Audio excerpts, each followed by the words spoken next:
আসসালামু আলাইকুম। হ্যালো প্রিয় লিসেনার্স, কেমন আছো তোমরা? আশা করি ভালো আছো, বালুর দৌলে আছো।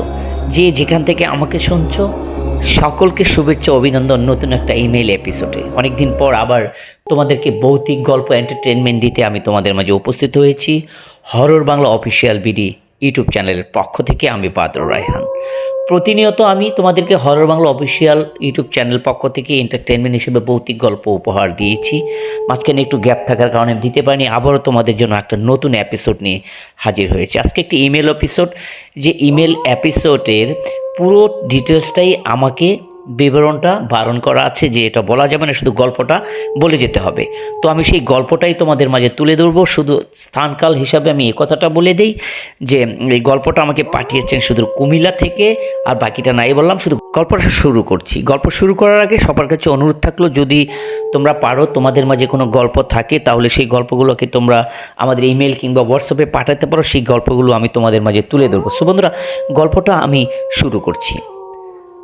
কুমিল্লা থেকে যে গল্পটা পাঠিয়েছেন, আমাদের গ্রামের একটা ছেলে নতুন বিবাহ করেছে। আমি তার ছেলের নামটা পর্যন্ত বলবো না, কারণ এতে ওই ফ্যামিলি যদি এই গল্পটা শোনে তাহলে তারা মনোকষ্ট পেতে পারে। তো যাই হোক, নতুন বিয়ে করেছে, সংসার চলছে, কিন্তু প্রতিনিয়ত তাদের ভালোবাসার পর কেমন জানি একটা ঝগড়া বিবাদ শুরু হয় স্বামী স্ত্রীর মধ্যে।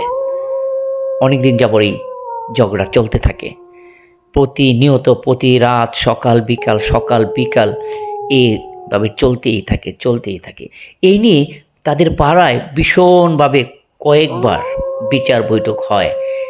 কিছুদিন ভালো থাকে, আবার কিছুদিন পর এভাবেই শুরু হয়।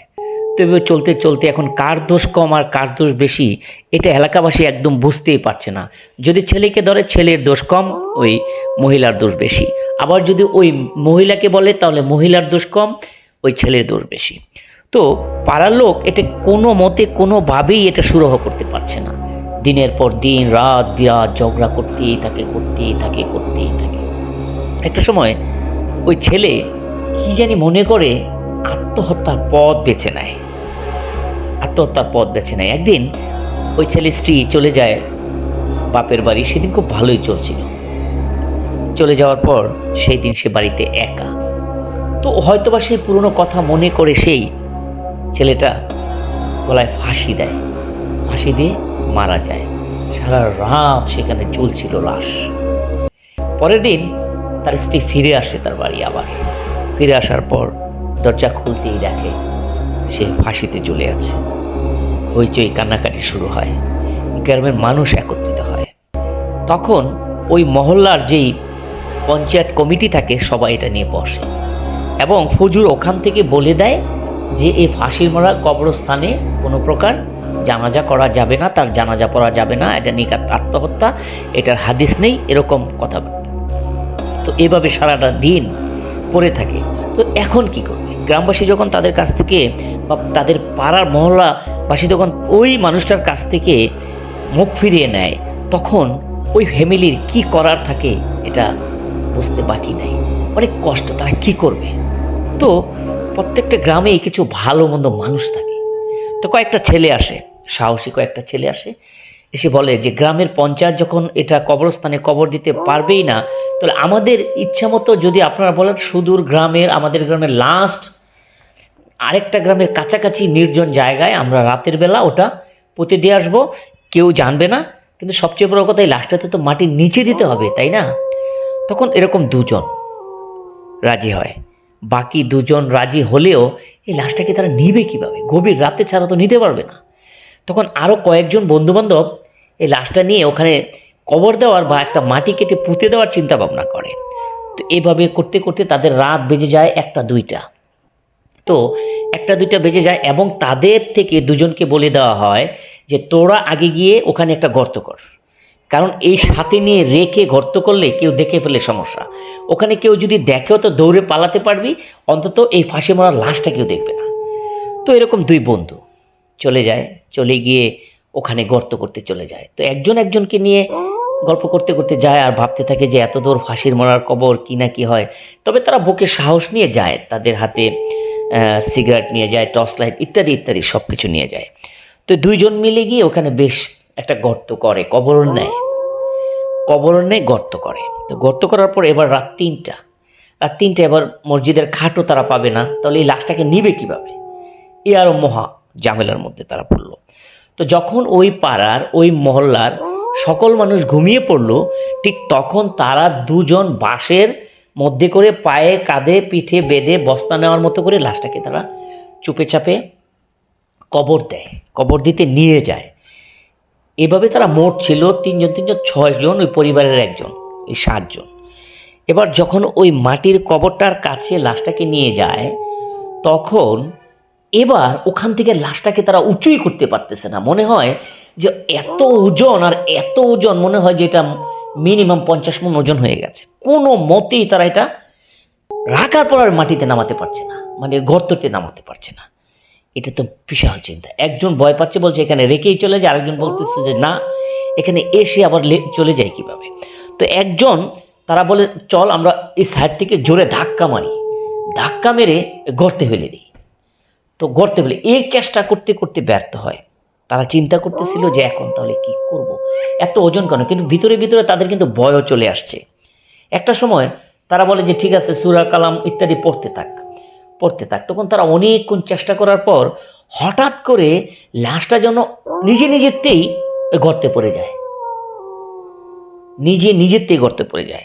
তো কেউ একজন বলছে এটা ওজনের কারণে কাত হয়ে পড়ে গেছে, কেউ একজন বলতেছে এখানে শয়তানের পেত আছে, ফাঁসি মরা, এই নানান চিন্তা ভাবনা। তখন যখন এটা পড়ে যায়, তখন তারা তাড়াহুড়া করে ওই জায়গার মাটিগুলো তাড়াতাড়ি করে দিয়ে ভরাট করে ফেলে। ভরাট করার পর তারা ওখান থেকে ফেরার পথে, ওখান থেকে যখন আসে 10 কিংবা 15 গজ দূরে যাওয়ার পর তারা দেখতে পায় যে ওই যে গর্তের কাছ থেকে আগুন জ্বলতেছে, আগুন বেরোচ্ছে। তখন এটা দেখে তারা দৌড়ে চলে আসে, আগুন বেরোচ্ছে। তো গ্রামে ফিরে আসে, তারা গোসল টোসল দেয় এবং গোসল টোসল দিয়ে যার মতো ঘরে ফিরে যায়। কিন্তু প্রতিনিয়ত তারা ওই দিকেই লক্ষ্য করে যে গত রাতে যে ওখানে মাটি দিয়ে আসছে, তো ওখান থেকে মানে রাতের বেলায় আগুন বের হয় কিনা তারা এটা খেয়াল রাখে। কিন্তু গ্রামবাসী এটা নিয়ে আর মাথা ব্যথা করে নাই, তারা ভাবছে রাতের বেলা এটা কোথাও রেখে আসছে বা করছে এরকম। তো একদিন এদের দলেরই একজন লোক লক্ষ্য করে যে রাতের বেলা ওখানে আগুন জ্বলে কিনা, ঠিক জ্বলে। তো আরেকজনকে ডাকে, তাকে নিয়ে আসে, তখন আর জ্বলে না। তো এইভাবে ওকে মিথ্যুক বানায় যে না তুই মিথ্যা বলছিস আমাদেরকে ভয় দেখানোর জন্য। কিন্তু একটা সময় ওই পাড়ার মানে রাত্রে যখন যারা কবরটা মাটিতে দিয়ে আসছে, তাদের ঘরের পাশে যেন ওই ছেলেটা এসে বলে তোরা কাজটা ঠিক করিসনি, আমাকে আচার মেরে গর্তে ফেলে দিয়ে আসলি, আমার জানাজা ওটা তো পড়তে পারতি, তোরা মিলে তো একটা দোয়া দুরুদ করতে পারতি। এরকম মানে ওই লোকগুলোর কাছে প্রত্যেকের ঘরের দরজার পাশে এরকম, অনেকেও শোনে না, যারা ওই কবরে গিয়েছিল তারা কেবল শুনতে পায়। পরে ওরা সবাই একত্রিত হয়ে ওই গ্রামের হুজুরের কাছে ব্যাপারটা জানায় যে আমরা তো হুজুর বিপদ রক্ষার্থে ওটা চাপা মাটির মতো করে দিয়ে দিয়েছি, আপনার কবরস্থানটা কবর দেওয়া যাবে না বলে, তো এখন তো আমাদের এই অবস্থা হচ্ছে। তো এখন হুজুর বলতেছে যে এটা অশুভ আত্মা, এটা ফাঁসি মরে যাওয়া আর ভূত হয়ে যায় বা এরা শয়তান হয়ে যায়, ওটা তোমাদেরকে তাড়া করে। তো হুজুর এখান থেকে বাঁচার কি উপায়? বলছে ঠিক আছে, বাঁচার উপায় আছে, একদিন আসো তোমরা।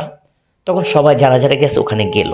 যাওয়ার পর হুজুর কি জানি মানে চূড়া ক্লাত করে সবার শরীরটাকে বন করে দিল, যাতে এখানে কোনো প্রকার ক্ষতিগ্রস্ত না হয়, সবাই ক্ষতিগ্রস্ত না হয়।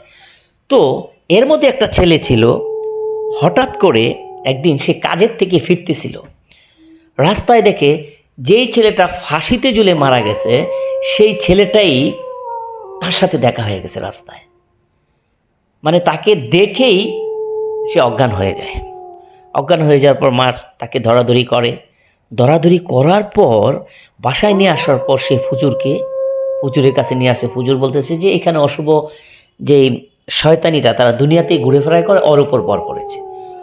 তো ওর উপর বর করেছে, এখান থেকে বাঁচার উপায়। তো যাই হোক হুজুর জারটার করে দিল। পরের দিনেতে সেই ছেলেটার ভীষণ জ্বর, মানে ভীষণ জ্বর, মানে এত জ্বর যে ডাক্তার মানে সারাতে পারছে না, তাকে হসপিটালাইজ করা হয়, হসপিটালে ভর্তি করা হয়। ভর্তি করার পর তার জ্বর কোনো মতেই কমছে না।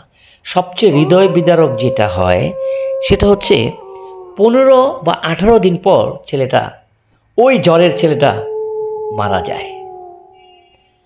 তখন ওই এলাকা, ওই পাড়া পুরা ভেঙে পড়ে যে তারেকের কবর চাপামাটি দেওয়ার জন্যই কি এটা হয়েছে, না অন্য কোনো কারণে। কিন্তু সেই কারণটা আজও কেউ খুঁজে বের করতে পারে নাই যে আসলে কেন এমনটা হয়েছে। বাকি যে 4-5 জন ছিল তারা তখন আতঙ্কিত হয়ে যায়। তারা মনে করে যে সামনে নাকি তাদেরই অবস্থা। তো যাই হোক, পরে তারা হুজুরের সাথে দেখা সাক্ষাৎ করে দোয়া দুরুদ পড়ে তারা অবশ্য ভালো হয়ে যায়। মানে তাদেরকে আর এই ধরনের ঘটনা ঘটে না। তো যেটা ঘটে সেটা হচ্ছে ওই গ্রামে নাকি এখন ওই দুজনেরই কণ্ঠ শোনা যায়, যে একজন জ্বরের মধ্যে পড়ে হসপিটালে মারা গেছে, আর যাকে ওখানে কবর দেওয়া হয়েছে। তো আজও কারো চোখে পড়ে না, কিন্তু রাতের বেলা সবাই ঘুমালেই নাকি যে এরকম এদের কথা শোনা যায় যে এরা আসছে বা এই ধরনের কিছু। তখন ব্যাপারটা আমলে নেয় গ্রামবাসী, এবং সেটা আমলে নেওয়ার পর বড় বড় মাওলানা এই গ্রামের তারা দাওয়াত করে। দাওয়াত করার পর ওই মাওলানারা পুরো গ্রামটাকেই নাকি এমন করে দিয়ে যায় যাতে অশুভ বা শয়তান এই গ্রামে ঢুকতে না পারে। তো সেই থেকে গ্রামের একটা শান্তি ফিরে আসে। তো এই গল্পটা কতটুকু সত্য বা কতটুকু বিশ্বাসযোগ্য আপনাদের সেটা বিচার করার দায়িত্ব আপনাদের। তবে সেই গল্পটা আমাকে যিনি পাঠিয়েছেন তাকে ধন্যবাদ জানাই। একটা লোমহর্ষক ঘটনা যে যিনি আমাকে পাঠিয়েছেন। ভাই, আপনাকে ধন্যবাদ। আপনার ঠিকানা, আপনার জেলা শহরটা শুধু বললাম, আর বাকি কিছু বলি নাই। তো যদি বন্ধুরা তোমাদের এরকম কোনো গল্প এরকম কিছু থাকে, তাহলে আমি বলবো তোমরা আমার হোয়াটসঅ্যাপ কিংবা মেলে পাঠাতে পারো।